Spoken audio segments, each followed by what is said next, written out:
All right, let's talk about Uttarakhand. When we think of this place, often called Devbhumi, or the land of the gods, we usually picture these massive, majestic Himalayan peaks and perfectly clear rivers, right? But you gotta wonder, what is lying beneath the surface of all that breathtaking scenery? What secrets do the Kumal Mountains actually hold? Well, in this explainer, we're exploring a deeply rooted ancient world where history isn't just trapped in textbooks. It's literally painted on the floors, sung out loud in the fields, and, as you'll see, summoned in the dead of night. Our focus for this explainer is the Kumolan region and how its history, its art, and its mysticism all weave together into this enchanting, surviving culture. We're going to look at how a thousand-year-old empire laid the groundwork for visual arts, how those visual arts parallel a really rich oral tradition, and how that very same folklore culminates in some of the most intense spiritual rituals you'll find anywhere in the world today. Okay, let's dive into this. Here is our roadmap. First, we're looking at the Chanda dynasty legacy. Then we'll cover off on sacred art, the Hercules who guard the folklore, the folk gods of Kaman, and finally, Jagar, the awakening of the divine. Starting right off with Section 1, the Chanda Dynasty Legacy, a Himalayan empire. So, to truly understand the culture of Kumaon, we first have to understand the empire that unified it and bankrolled its traditions for almost a millennium. The whole thing kicked off around 1025 CE. This prince, Somchand, arrives in Champat. And what made Somchand so brilliant wasn't just his military might. He was a master social architect. To build trust, he set up this early Panchayati council using 4 local clans, the Boras, Karkis, Chogans, and Partils. He brought local voices into the fold to build his empire, which is super smart. Fast forward to the 1560s, the kingdom has grown so much that Kalan Chand moves the capital to the strategic ridge of Almora, basically turning it into the cultural heartbeat of the Himalayas.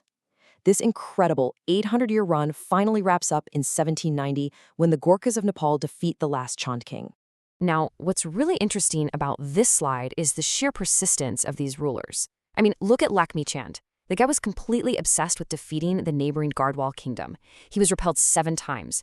But on his 8th attempt, he actually secures a minor victory, and the locals go so crazy celebrating that it birthed the Katawa festival, which, by the way, people still celebrate today with massive bonfires. Then you've got Baz Bahadur Chand, representing Kuman's absolute military peak. This guy literally invaded Tibet just to make sure his people could safely access the Kailash Mansarovar passes. Talk about dedication. Moving right along to Section 2, Apan, Sacred Ritual Art, the Visual Spirit of Kuman. You see, the Chand kings didn't just build forts and fight wars, they were massive patrons of a deeply ritualistic folk art known as Ipan. And this isn't just painting. It is a highly physical, sensory process that's passed down from mothers to daughters. First, they prep the canvas with geru, which is this wet, red ochre mud. Then, the paint itself is called biswar. It's this crisp white paste made by grinding cooked rice in water. And they don't use brushes. The women use just their 4 ring and middle fingers to draw. And they absolutely always start from a central dot.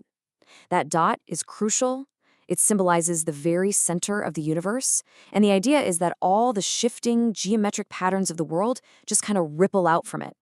That brings us to Section 3, Herkyas, Guardians of Folklore, the oral memory.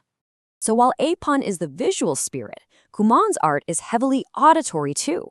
It's preserved by a specific group of bards from the Dalit community, who basically act as the region's living, breathing record keepers. They're called Herkyas, named after their signature instrument, the hudka, which is this really cool hourglass-shaped drum. One of their most fascinating traditions is Herkya bull. Think about mountain agriculture for a second. Transplanting paddy in flooded, terraced fields is backbreaking, exhausting work. To get the community through it, the Herkyas would stand right there in the mud and sing these incredibly rhythmic, historical legends. They used the pounding music to evoke virrasa, which is this powerful, heroic emotion, literally extracting labor and vital energy from the tired farmers. It's like the ultimate hype music. Now, if you're wondering what exactly they're singing about, it mostly falls into 2 buckets. On one side, we have religious legends. These are your cosmic epics, tales of epic gods like Shiva or local deities, all meant to evoke deep devotion. On the other side, we have heroic legends, known as bhadoli. These chronicle the actual real-life historical royalty we were just talking about, like the Chand kings or the incredibly fierce Katuri warrior queen Jia Rani. So the Hyrkias serve as this ultimate bridge. They seamlessly weave the historical facts of the empire right together with the divine spirits of the land. Which perfectly tees up Section 4, Folk Gods of Kumaun, deities born from the soil. This blending of human history and the divine creates a totally unique spiritual tradition in Kumaun. Here, human heroes, who often faced terrible tragedy, are actually elevated to godhood by the people. So the crucial point is that these are not distant, untouchable myths. They were born right from the soil of Kumaun. Just look at these figures. We've got Golu Devata, the god of justice. If you have a legal dispute today, you can literally go to his temple and pin an actual written letter to him asking for help. There's Bolanath. He was a Chand prince executed by his own father, who then became this incredibly powerful, revered ghost. We have Gangnath, a tragically murdered royal lover, and Kyle Bisht, a generous, flute-playing shepherd god murdered by deception. They are so relatable because they're rooted in real human tragedy and heroism.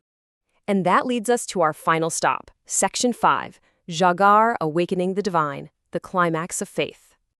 Okay, so put yourself in the shoes of a local facing a serious crisis. How do you actually talk to these folk gods? Well, you don't just pray quietly in your room. You call them down. This is called Jagar, which literally translates to awakening. When a village faces an unexplainable illness, a crop failure, or some deep conflict, they organize a Jagar. This intense ritual completely relies on two specific roles. First up is the Jagariya. He is the master singer, the spiritual guide, driving the drum and chanting heroic tales. The second role is the Dangariya. This is the human medium. The belief here is that through the hypnotic music of the Jagariya, the deity will actually descend into the body of the Dangariya so they can communicate directly with the villagers. No middleman. Now, this isn't just chaotic screaming. It's a highly structured, night-long sacred journey. It starts off with Sanjwali, basically purifying the evening air. Then the Jagriyarya kicks off Biratwai, singing those intense heroic tales to the thunderous driving beat of the dole. By step 3, Osan, the music hits this fever pitch, and that is when the deity physically descends into the medium. In step 4, the deity, speaking right through the medium, takes a handful of rice called dani and uses it to diagnose the exact problem the family is facing and offers a solution. Finally, in Vidaya, the deity blesses everyone and departs. Honestly, it functions like an incredibly powerful communal therapy session fueled entirely by raw faith. While a standard jogger happens over a single night, there are extreme versions that test the absolute limits of human endurance. Get a load of this. Basi. This is an intense 22-day jogger practice. For 22 solid days, practitioners live in total purity and silence. On the 11th day, the medium has to undergo a terrifying fire trial, actually touching red-hot iron straight from the sacred fire pit. And the whole thing culminates in Shurout, which is this mysterious midnight procession where 22 burning torches are carried to the village boundaries. It's meant to create an invisible protective shield around the entire community. Just wild stuff. As you can imagine, keeping these intense, ancient traditions alive in the 21st century is a monumental task, and this brilliantly illustrates the modern effort to save them. Check out this perspective from 22-year-old Bhaskar Boundreal. He says, "My goal is to protect our cultural heritage and convey it to the new generation." Historically, remember, only the Hyrkia caste performed these oral traditions. But today, young artists from all backgrounds, like Bhaskar, are stepping up. They're breaking down old caste barriers and learning the hudka drum simply because they refuse to let this rich cultural heritage fade into silence. Which leaves us with a pretty profound question as we wrap up this explainer. Can the ancient oral traditions, the geometric icon art, and the mountain spirits of Davbhumi truly survive our modern digital age? As we've seen today, Kumaun isn't just a postcard of beautiful mountains. It's a living, breathing ecosystem of kings, bards, artists, and gods, all woven tightly together. The fact that a new generation is picking up the hudka drum definitely gives us hope. Thank you so much for joining me on this journey into the heart of Uttarakhand. Keep exploring, keep learning, and I'll catch you in the next explainer.